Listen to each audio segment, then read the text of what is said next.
Kung gusto mong protektahan ng iyong kalusugan habang ine-enjoy ang masarap na tasa ng kape, aba may kasagutan ako dyan. Yan ang Asta Cafe. Naku mga idol ko, paulit-ulit po natin itong sinasabi, pero doon sa mga bagay na sinabi ko kanina, nakakatulong din po doon ng Asta Cafe. Kasi naman idol ko, ang Asta Cafe hindi lang basta kape. Ito ay enrich sa unang-una astaxanthin. Na hindi to putyo-putyo idol ko. Dahil ang astaxanthin na to ay may kamanghamanghang ORAC value na 2,822,200. Ibig sabihin, pinoprotektahan nito ang mga cells sa katawan at nagbibigay ng overall well-being.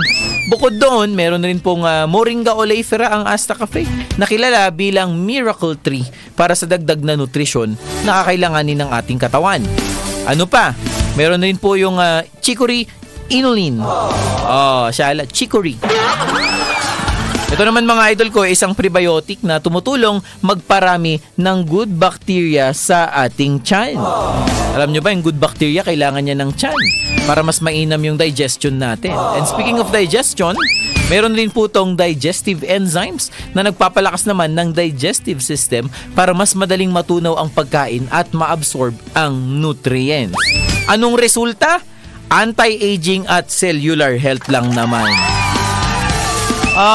At bukod doon mga idol ko, napag-aralan po ito sa 79 na human clinical studies at 343 supporting preclinical trials.